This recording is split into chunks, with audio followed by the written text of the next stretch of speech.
Halo guys, balik lagi di Podskuy, podcast Dimenskuy.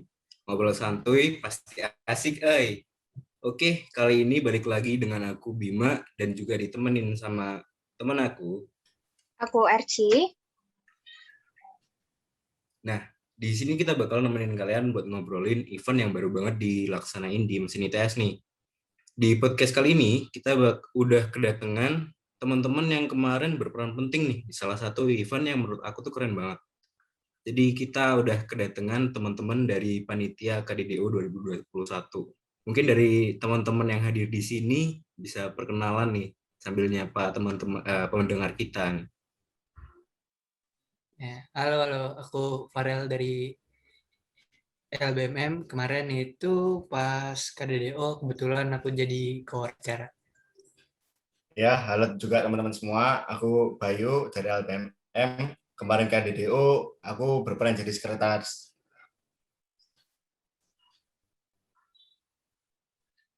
Oke, udah nih ya kenalannya.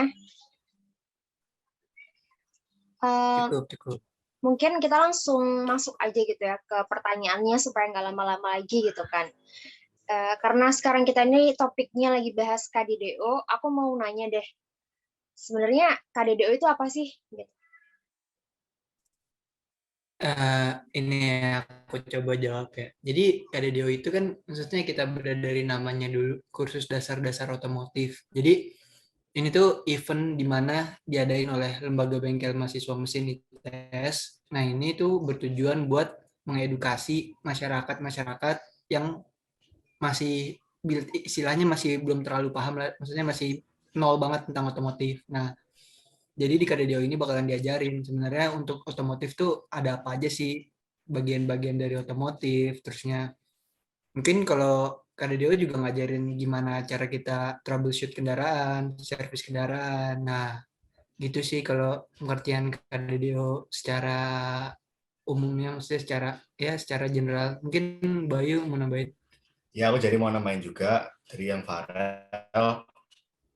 Emang kita kalau KDDO itu bertujuan untuk menambah wawasan otomotif untuk masyarakat awam juga. Tapi di sisi lain, kita juga melakukan pengabdian masyarakat ke masyarakat umum yang secara nggak langsung itu dari event KDDO tersebut. Jadi di situ kita bisa membuat mereka jadi paham tentang otomotif juga dan cara merawat kendaraan mereka. Begitu. Oke, makasih banget untuk jawabannya. Eh, aku penasaran nih, jadi awal mula atau sejarah dari KDDO itu sendiri gimana? Bisa diceritain nggak?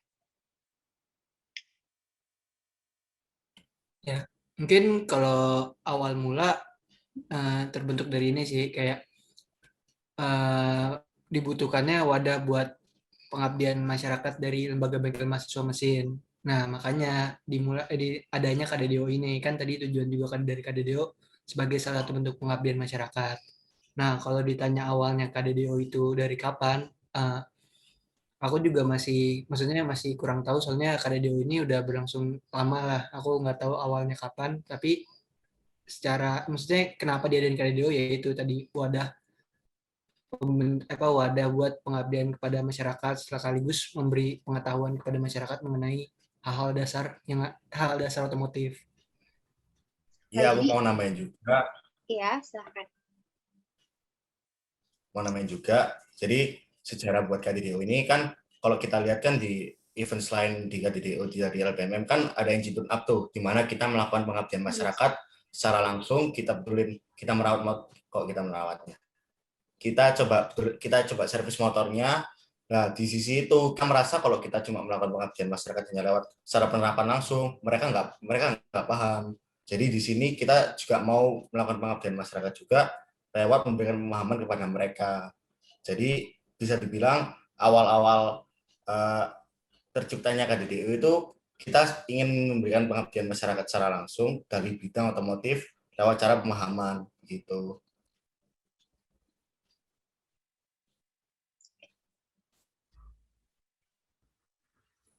Oke, jadi secara nggak langsung KDDO itu bisa dibilang sebagai garis besarnya tuh sebagai pengabdian masyarakat dari LBM sendiri ya. Bener Oke, banget, Mas Benar Bima. banget. Ya, siap Mas Farel. Nah, terus dari kemarin nih KDDO 2021 kan kita tahu nih kita nih sedang ada di masa online kan dan nggak boleh ada kegiatan rame-rame di kampus. Dan terus KDDO 2021 itu kan offline tuh. Nah, kesulitan-kesulitan yang kalian dapetin dari KDDO offline tuh apa aja sih? Eh, sorry Mas Bima, maksudnya online apa offline soalnya? Oh, sorry. Kesulitan KDDO tahun ini di model online ini gitu. Oh, sebenarnya kalau kesulitan KDDO tahun ini ya ini sih, maksudnya kesulitan yang pasti dialami setiap kegiatan yang mau dilaksanain online, yaitu koordinasi. Karena kalau online gini kan kita nggak, maksudnya kalau buat ngomong satu sama lain tuh ada gapnya gitu loh, nggak bisa langsung. Saya juga kadang informasi yang tersampaikan lewat online itu kurang kurang inilah, kurang apa namanya, maksudnya kurang terserap semuanya gitu loh, pasti ada miskomnya kalau online. Nah itu sih yang kendala paling berat dari KDDO online. Soalnya jujur aja kalau buat KDDO offline sama online itu rada beda sih. Kalau buat offline itu dia mengedepankan praktek, sementara kalau buat online itu ya kita cuma apa namanya, kayak kuliah lah istilahnya. Kita join webinar terus saya dengerin narasumber berbicara. Nah itu sih mungkin. Terusnya kendalanya eh, kayaknya, coba Bayu mungkin mau nambahin, Bayu, kendala Bayu. Oke, jadi yang mau nambahin mungkin untuk kendalanya itu di bagaimana kita bisa memobilisasi jumlah pesertanya pas di event itu tersebut, karena jumlahnya juga banyak. Di event ini kita juga baru terobosan baru buat online. Kita mungkin kendalanya di mana saat kita mau coba ngefilter peserta atau bagaimana, kita mau ngajak-ngajaknya gimana. Karena di online gini takutnya di saat kita mau mengajak anak-anak, di saat kita mau mengajak peserta-peserta itu informasi yang adanya pergeseran informasi itu kurang, karena online juga ditakutkan orang-orang ya lupa buka email atau gimana. Tapi setidaknya kemarin kendala ini udah cukup dikurangin, karena kita dari pihak KDDO juga bantu buat menghubungi peserta. Itu aja sih. Mungkin Farel ada tambahan Iya, lagi. ada tambahan lagi. Nih sorry banget nih, nambah lagi. Ya, boleh. Jadi kalau buat kendala itu sebenarnya bukan cuma dari teknis sih, maksudnya ya dari perizinan juga birokrasi kan. Kalau online maksudnya ada susah karena kan nggak semua yang dibutuhin ada di sini gitu loh. Misalnya kayak mungkin yang ada di luar kota ternyata dibutuhin, tapi kan dia ada di Surabaya buat ngurus birokrasi, kan itu susah. Itu sih salah satu kendala lainnya, yang ngurus birokrasi ke departemen buat perizinan KDDU ini.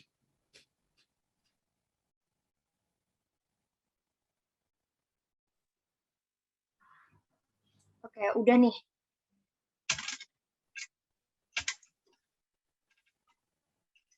Tadi kan udah dijelasin tuh ya, Cukup sih, Ci. beda antara offline sama online tuh banyak banget gitu. Kalau offline kan lebih ke praktek gitu ya. Terus juga perizinannya itu beda gitu antar keduanya. Di sini aku mau nanya tentang materi sih. Pasti antara online sama offline itu ada perbedaan gitu kan. Bisa dijelasin nggak kayak pemilihan materi KDDO itu dari tahun ke tahun tuh seperti apa?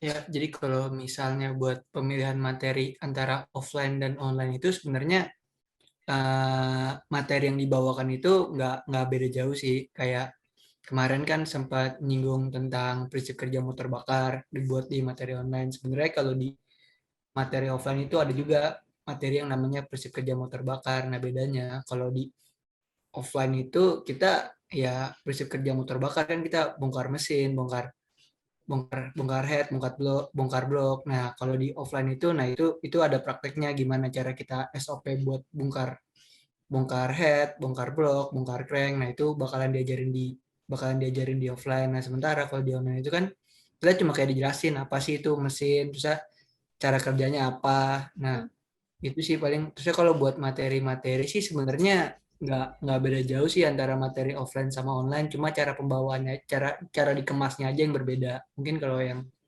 offline materinya lebih dikemas yang apa ya, yang bisa dipraktekin aja. Cuma kalau online materinya tuh lebih dibawain yang umum-umum aja biar orang juga gampang menyerapnya dan kalau mau ngebayanginnya tuh gampang gitu sih. Oh iya, sama ada tambahan sih kayaknya kalau buat materi, kayaknya kalau yang dulu offline itu materi-materi tentang kendaraan listrik itu belum pernah disinggung, baru online-online ini aja. Jadi tahun tahun lalu kan juga sempat ada KDDO 2020. Nah, itu juga Iya. mulai menyinggung tentang kendaraan listrik. Oke, jadi kalau offline tuh kita langsung megang mesin langsung ya dari anak-anak yang ikut KDDO tuh. Iya, jadi kalau secara offline itu eh, bedanya itu ya tadi yang udah dibilang Farel. Jadi modelnya itu di mana kita masuk ke kelas, semisal kita pakai di mesin kan ada E303 atau ruangan D berapa, di situ kita dikasih materi terlebih dahulu. Lah, semisal memungkinkan kita membawa komponen mesin itu di dalam kelas, kita bisa langsung kerjain dan kita bisa langsung berinteraksi dengan eh, komponen tersebut. Tetapi semisal kita mau bongkar motor, kita mau lihat semisal mobil Dino, nah di situ kita harus nyampein dulu materi di kelas, baru selesai materi kita langsung dibawa ke bengkel, tepatnya di waiting zone itu, di mana motor-motor sama Dino itu ada gitu. Menarik. Keren. Nah, terus buat tahun ini nih, KDDO 2021 tuh temanya apa sih kalau kita boleh tahu? Ini aku jelasin coba ya buat KDDO 2021 itu temanya Automotive of Things. Jadi kenapa sih kita milih Automotive of Things itu karena kita pengen di KDDO ini kayak semua orang tuh dapat ilmu tentang apa aja sih yang ada di otomotif itu, kayak segala hal yang berhubungan dengan otomotif tuh ada di KDDO ini. Nah, itu sih kenapa kita bikin tema Automotive of Things. Mungkin Bayu tambahan Bayu. Oh iya, terus di Automotive of Things ini kan bisa dilihat dari temanya, kita ngambil konsep di mana seperti kayak cyberpunk, di mana orang-orang melihat temanya kita itu kayak lebih futuristik. Nah, di situ kenapa kita nerapin tema seperti itu? Kita juga ngikutin perkembangan zaman, di mana kita itu bisa belajar otomotif sambil kita bisa nikmatin perkembangan zaman gitu. Kayak gitu sih untuk temanya. Mantap. Terus juga. Oh iya mau nambahin selain tema ada juga tagline kan, kita juga punya tagline buat KDDO tahun ini. Apa Tagline-nya tuh? itu watch it, learn it, and innovate. Nah, itu kenapa? Karena kita berharap, maksudnya setelah KDDO 2021 ini kan kita aku bilang cuma watch it, maksudnya kita cuma ngeliat ini KDDO 2021 tuh, ya maksudnya kita cuma ngeliat webinarnya kan. Nah, kita berharap setelah orang watch itu Ya melihat menonton webinar itu. Nah, orang tuh bisa learn itu tuh maksudnya bisa belajar buat, kan sesuai namanya kan kursus dasar-dasar otomotif, pengertian kursus sendiri kan berarti dia belajar akan sesuatu kan. Jadi kayak ya mereka bisa dapat menyerap ilmu dari KDDO ini, dan kita harap dari panitia sendiri berharap bahwa ilmu yang telah didapatkan dan dipelajari itu dapat innovate, dapat memberi inovasi baru buat dunia otomotif ke depannya. Mungkin kayak bukan selalu tentang dunia otomotif ke depannya di dalam lingkup yang terlalu luas ya, mungkin bagi diri sendiri aja, kayak misalnya setelah dia ikut KDDO 2001 dia dapat berinovasi dengan servis motor sendiri. Nah, itu sih maksud inovasinya, nggak melulu tentang suatu karya tapi kayak inovasi dari diri sendiri juga bisa sih. Itu kenapa kita milih tagline itu. Kan soalnya balik lagi di kata arti inovasi kan suatu perubahan di mana kita belum pernah mencoba sebelumnya dan kita coba untuk kedepannya. Jadi kadang inovasi itu nggak selalu gede, tapi bisa dalam hal sekecil mungkin, yang penting itu bisa merubah di mana rutinitas sebelumnya dan setelahnya itu dapat berbeda dalam arti kata baik gitu. Mantap. Sorry. Mantap Mas Bayu. Oke. Setauku ya, KDDO tahun lalu itu bintang tamunya dosen, bener nggak? Bener banget Bener Mbak banget, Cici. bener banget. Oke. Tapi nih, tahun ini katanya ngundang seseorang gitu kan. Kayaknya ini yang bikin menarik gitu. Bisa dibocorin nggak siapa? Tanya karena itu yang bikin KDDO tahun ini tuh lebih meriah gitu. Ya, alhamdulillah pada Alhamdulillah. tahun ini kita bisa Alhamdulillah. undang narasumber dari luar, yaitu Bapak Fitreri. Aduh, Alhamdulillah. Aduh, keren banget, gila. Oke, jadi di Bang Fitra Eri ya. Nah, Yo. dari yang aku lihat nih di talk show kalian sama Bang Fitra Eri itu bahasnya soal electric vehicle kan ya. Iya. Nah, benar. itu emang itu tema dari kalian request ke Bang Fitra Eri atau itu requestan dari Bang Fitra Eri pengen bawain tentang electronic vehicle tuh?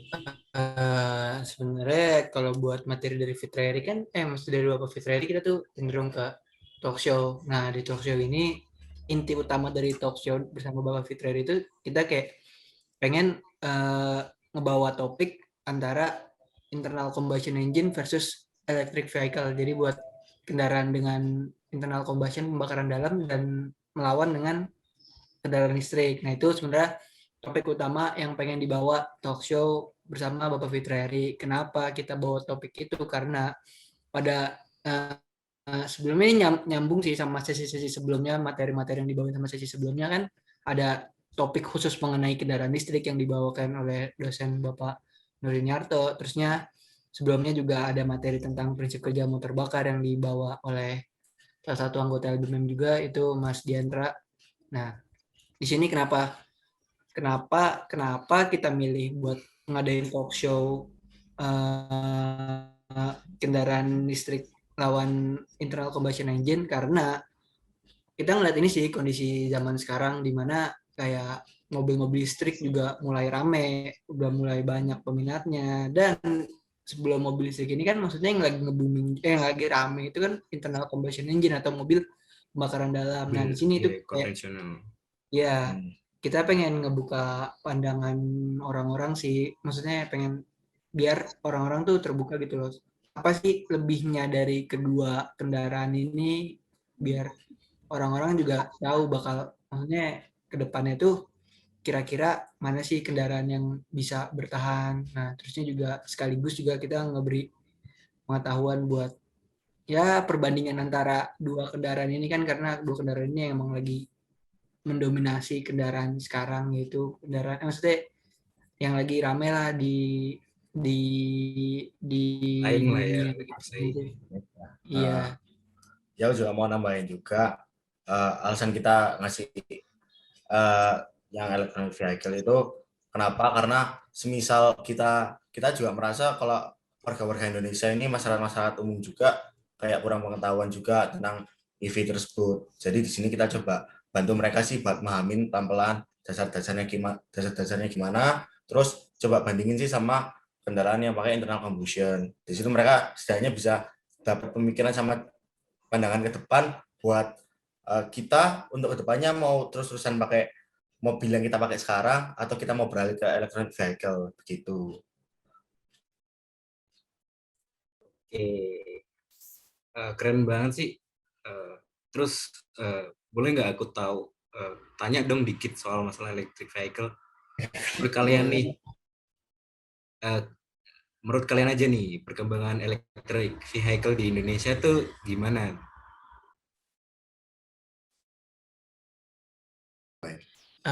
Ya kalau maksudnya kalau menurutku ya, kalau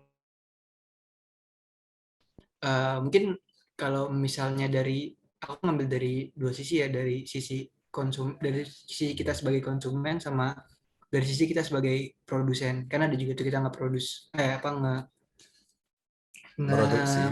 Produksi. ngeproduksi ya, ngebuat beberapa kendaraan listrik. Nah, mungkin kalau dari segi konsumen yang kita hanya sebagai penikmat itu, kalau menurutku perkembangannya di Indonesia,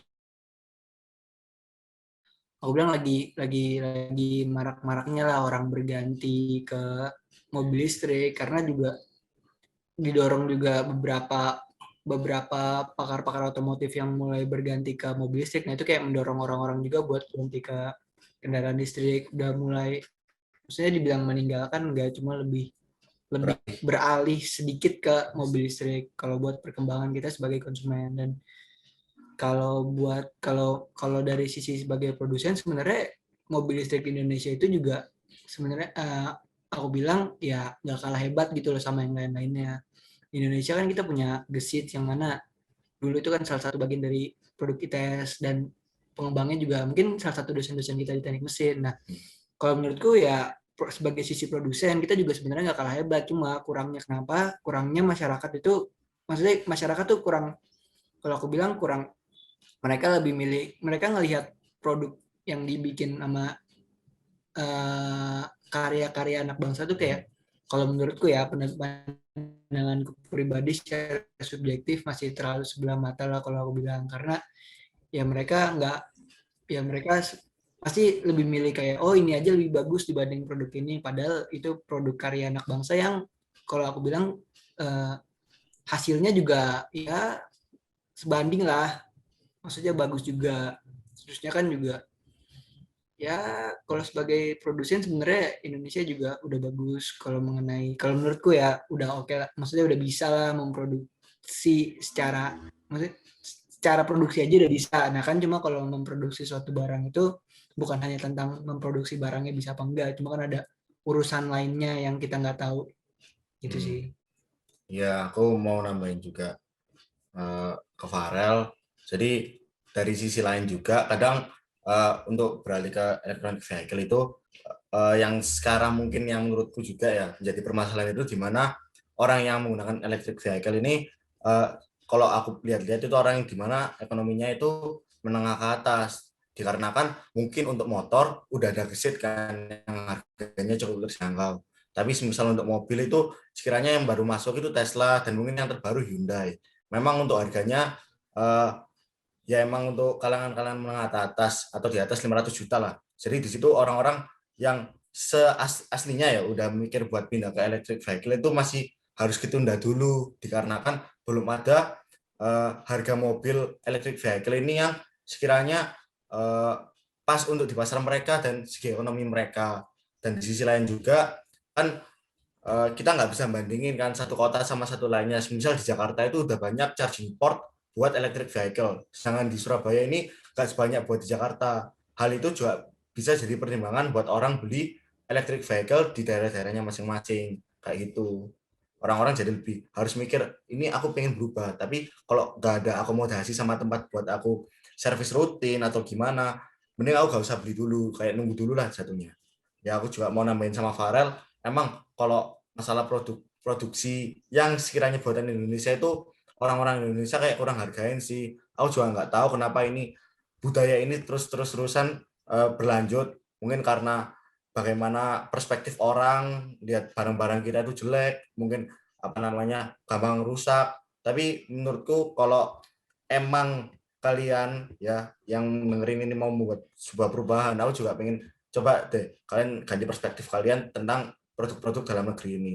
Mungkin kalau emang dari bidangnya minatnya di otomotif bisa dilihat gimana produk Gesit ini setidaknya layak lah dan cukup bagus menurutku dan bisa membuktikan bahwa produk dari kita ini membanggakan gitu. Di garis bawahi ya, cintai produk dalam negeri. Oke. Iya, boleh dong. Dari Mas Bayu. Boleh. Oke, kita masih ngomongin seputar electric vehicle gitu sama internal combustion engine. Aku penasaran nih, apa sih bedanya electric vehicle sama internal combustion engine itu sendiri? Terus kenapa gitu kita tuh harus move on ke electric vehicle? Bisa dijelasin mungkin? Ya, jadi kalau misalnya ditanya bedanya electric vehicle sama internal combustion engine itu ya Yang pertama sih beda dari mesinnya secara umum, kayak kalau internal combustion engine dari namanya itu mesin pembakaran dalam, dia cara kerjanya itu pakai piston yang bergerak. Nah, kalau misalnya dari electric vehicle sendiri itu kalau buat menggerakkan kendaraannya itu dia menggunakan motor listrik. Nah, itu sih secara general aja kalau emang maksudnya bedanya dari internal combustion engine sama electric vehicle. Nah, terusnya kenapa kita harus pindah? Maksudnya kenapa orang-orang harus pindah dari internal combustion engine ke electric vehicle ke electric vehicle? Nah, itu kayak ya kalau menurutku pribadi, EV ini kendaraan listrik ini dia lebih biaya buat apa namanya bahan bakar tuh, biaya buat mobil ini jalan tuh bisa lebih murah dibandingkan dengan internal combustion engine, karena maksudnya aku sempat ngeliat di internet kayak perbandingan konsumsi bahan bakar perbandingan penggunaan biaya konsumsi bahan bakar electric vehicle engine versus mesin internal combustion engine. Nah, ini kayak menurutku dari sini tuh orang-orang bisa mulai beralih gitu loh, karena ya dapat mengurangi ongkos transport sehari-hari. Nah, terusnya juga mungkin kalau dibilang ramah lingkungan, aku sebenarnya masih rada ragu sih, karena kan electric vehicle juga dia menggunakan listrik, dan yang mana listrik kan dihasilkan dari batu bara. Nah, itu kan maksudnya menimbulkan hal yang sama terhadap lingkungan. Nah, cuma bedanya kalau buat electric vehicle yang itu, electric vehicle dia kayak ya ramah lingkungan. Maksudnya ramah lingkungan buat dipakai, cuma kan tetap aja dia menghasilkan energi dari suatu pembangkit. Nah, kalau misalnya ramah lingkungan aku masih bingung sih harus ngomongnya gimana. Mungkin Bayu mau nambahin. Ya, aku mau nambahin juga. Mungkin kalau yang sedang rame-ramenya kan kenapa kita harus pindah ke electric vehicle ya. Kita balik lagi lah ke dimana manusia ini kayak mau membandingin barang itu pasti yang mereka mikir apa yang ada di mata gitu loh. Dimana internal combustion engine ini sama perbedaannya sama electric vehicle. Sementara yang mereka anggap ramah lingkungan itu dimana internal combustion engine ini menghasilkan gas buang yang dimana itu emisi dari gas buang itu merusak lingkungan lah, yang asap-asap bakal ngubangin ozon. Nah, di situ kenapa menurutku juga orang-orang harus tidaknya pindah ke electric vehicle ya. Ini menurutku kan, mungkin menurut Mas Fadil ya, beda kalau kita pakai electric vehicle, setidaknya kita bisa save the world lah, dimana gas buang dari internal combustion engine ini kan kita bisa lihat asap-asapnya gimana, baunya gimana, dan merusak pandangan kita selama kita jalan di mobil atau gimana. Dan kalau kita pakai electric vehicle, kita gas buang ada, tapi tidak berbentuk asap seperti itu. Jadi setidaknya lebih ramah lingkungan lah di situ. Mungkin kalau perbandingannya dari sisi konsumtifnya, mereka keduanya, dimana kalau kita pakai internal combustion sama PLN, internal combustion sama electric vehicle itu, keduanya sama-sama membutuhkan di mana bahan bakar mentahnya itu kita nggak bisa produksi lagi. Lah, kenapa kok aku juga tetap ke buat electric vehicle? Setidaknya kalau misal bensin dan fosil habis ya, di mana bahan bakar dari internal combustion engine ini kita membutuhkan fosil buat nyiptain seperti ya kayak Pertalite dan lain itu udah habis. Kita harus nunggu waktu lama lagi buat adanya bahan bakar tersebut. Sedangkan kalau di electric vehicle kita bisa ngakalinya itu lewat solar energy, di mana dari energi panas kita bisa alurin ke energi listrik. Jadi setidaknya buat electric vehicle ini kalau aku bilang buat ngakalin di bahan bakarnya ya bisa pakai solar energi yang sekiranya ramah lingkungan seperti itu. Oke, jadi secara garis besar buat alasannya itu karena lebih murah dan ramah lingkungan. Tapi mungkin kalau ramah lingkungan di Indonesia belum bisa dibilang 100% karena kita masih pakai batu bara ya. Bener banget. Cakep. Nah, cakep. Oke. Sekarang kita agak geser sebentar nih dikit. Aku pengen tahu dong, kalian nih anak LBMM ketika di kondisi online gini nih. Nah, keseharian kalian tuh di LBMM, kegiatan bengkel lah ya, itu gimana tuh kondisinya ketika online gini? Kegiatan ini LBMM ketika online sebenarnya ya kita tetap belajar tentang otomotif, cuma karena kondisi yang mengharuskan online jadi kita hanya maksudnya dapatnya cuma ya materi-materi aja, kayak mungkin nggak semua hanya dapat materi, mungkin kan yang di Surabaya mereka bisa langsung belajar dengan syarat mematuhi protokol kesehatan ya buat Iya, benar banget. Iya, buat pasti itu harus. buat langsung praktek ke bengkel. Itu sih paling kalau selama kondisi pandemi gini ya kita tetap belajar otomotif melalui ya pengajaran dari orang-orang yang udah bisa lah, maksudnya udah cukup ilmunya buat mengajar tentang otomotif. Nah itu kita dapat pengajaran apa aja sih yang ada di otomotif, maksudnya dapat pembelajaran tentang otomotif terus ya, mungkin hanya sekedar pembelajaran secara online gini kayak kita kuliah biasa, cuma mungkin yang di Surabaya dan sekitarnya itu udah mulai dapat praktek-prakteknya yang gitu. sekiranya dapat ke bengkel. Iya. Soalnya juga banyak kan mas-mas sama mbak-mbaknya yang di sini ya nyambil kuliah juga, dan mereka kalau nganggur ya mereka datang ke LBMM.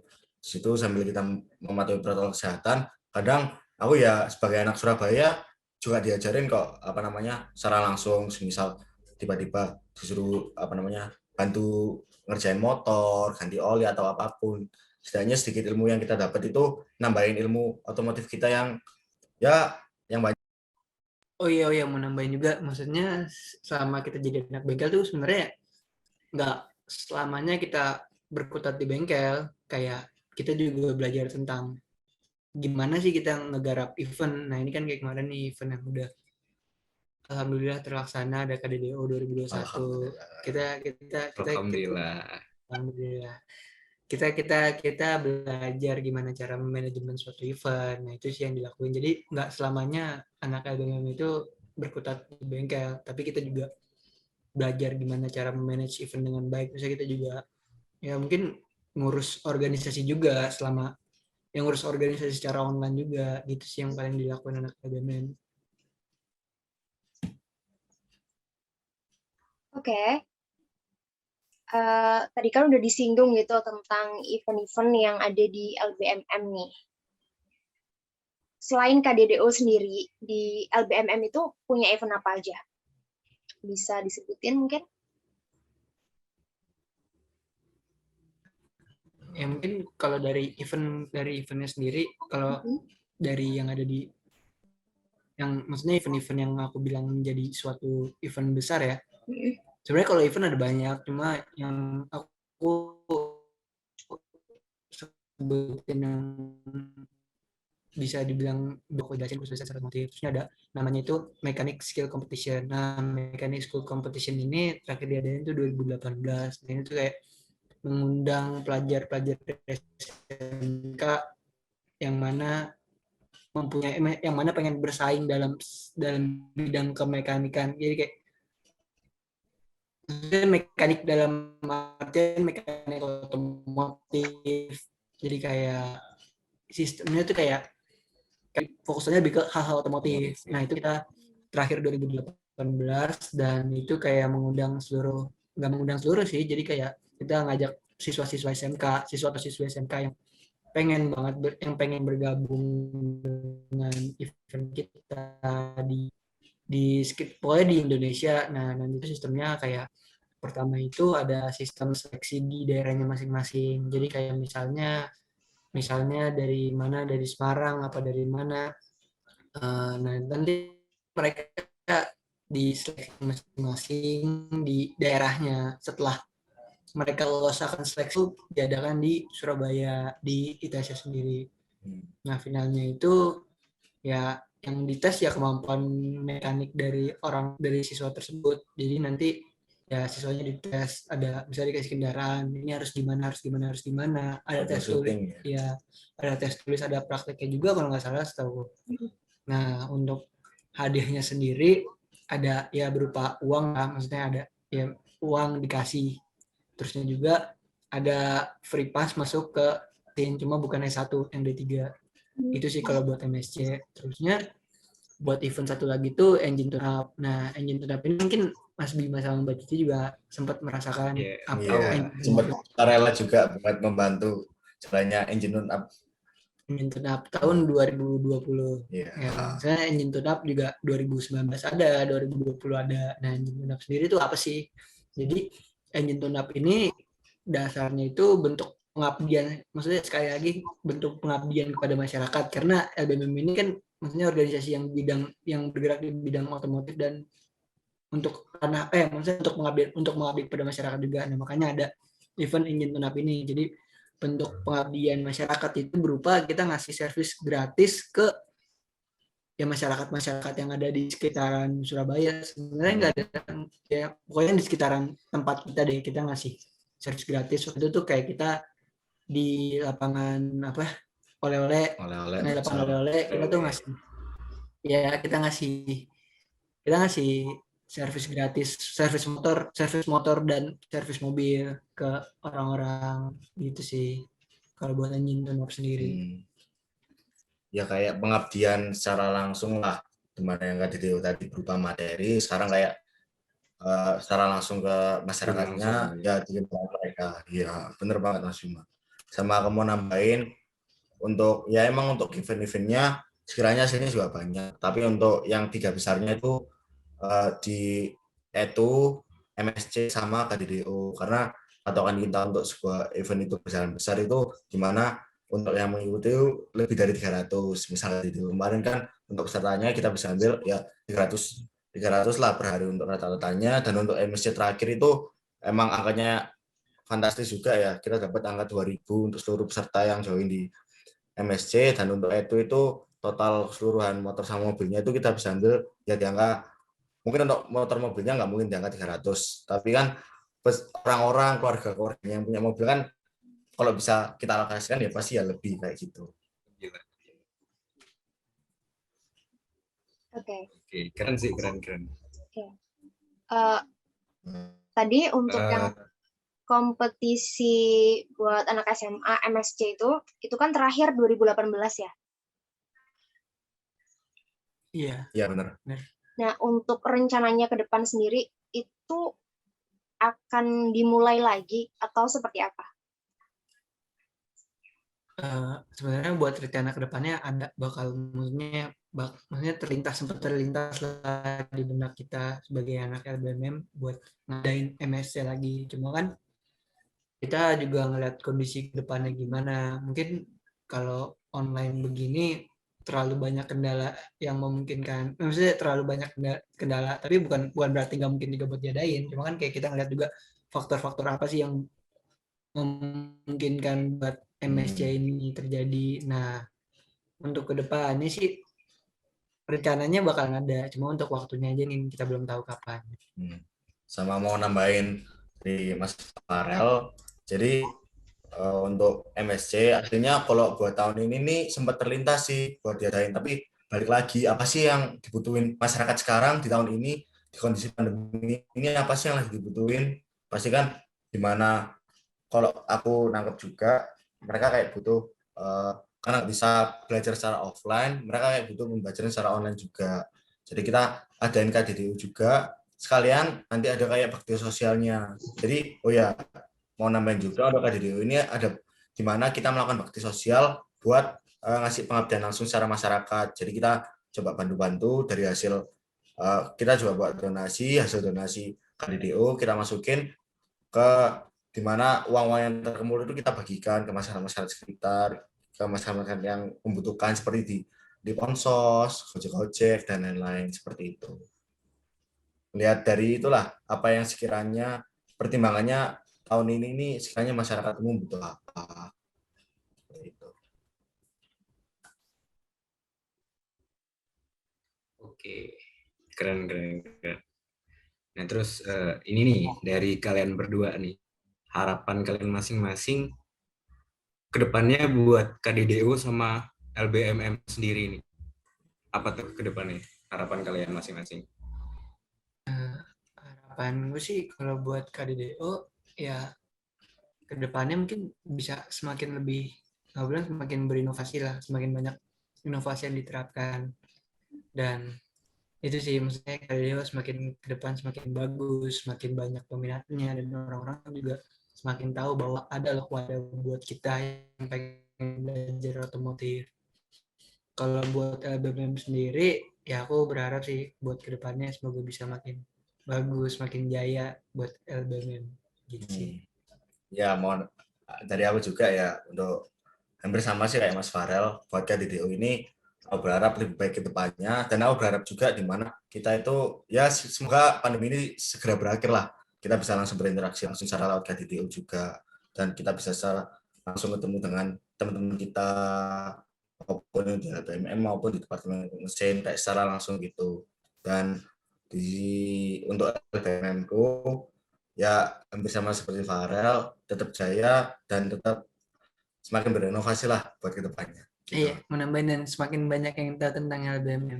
Asik, Asik. keren. Amin. Kalian kalau mau servis LBM, Dikasih gratis nggak tuh servis? waduh. Ya bisa lah ngomongan gitu. Salah ya.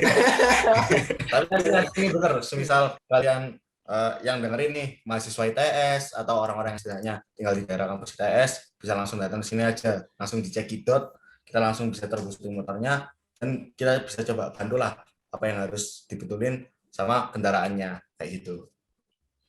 Ya, keren. Tuh, langsung promo tuh, Mas Bayu. Hanya mumpung sebelahku ada mekanik handal kan. Oke. Oke. Nggak kerasa ya, udah lama banget kita ngobrol sama Mas Farel dan Bayu gitu. Makasih banyak nih udah mau nyempetin waktunya dan udah mau nemenin kita untuk ngobrol bareng di episode Podskoy kali ini. Nah, kalau misalkan ada yang tertarik buat ngobrol-ngobrol sama Mas Farel dan Bayu, itu bisa menghubungi kemana nih? Bisa ngubungin ke IG ku aja. Oke, boleh sebutin. IG masing-masing aja boleh. Aduh. Mungkin gini aja kali ya, kalau emang kalian mau ngubungin bisa ke IG aku MFARRWL, atau enggak mungkin kalau kalian mau nanya-nanya tentang otomotif bisa aja langsung DM IG-nya LBMM. Mungkin kalau Mas Bayu nih IG-nya. Aduh, ya aslinya hampir sama kayak Farel, kan kita di LBM juga naruh, kadang-kadang kita ngasih Q&A buat yang nanya-nanya, tapi semisal kalian mau juga follow IG ku, mau langsung nanya-nanya secara langsung nih, ya bisa langsung follow aja, Bayu Irfan Putra, dan semisal kalian mau apalah ada kerja sama LBM juga, bisa langsung hubungi juga emailku bayuirfansiape@gmail.com kayak gitu. Oke, Itu mantap. sih. Kalau mungkin dikit kalau mau nanyain otomotif tadi bener banget kata Bayu, LBMM ITS sering buka question box buat pertanyaan otomotif. Asik, promosi lagi nih. Asik. Promosi terus. Oke, jadi buat teman-teman nih yang masih kepo atau mungkin ingin kenalan nih sama mas-masnya, boleh tadi kontaknya dihubungin tuh. Ya udah, makasih buat teman-teman yang udah dengerin kita sampai di sini. Jangan lupa buat ikutin terus podcast Dimensi. Sampai ketemu di podcast episode selanjutnya. Bye-bye. Oke, Kak. Oke. Belum ini gambarnya nggak ditambah.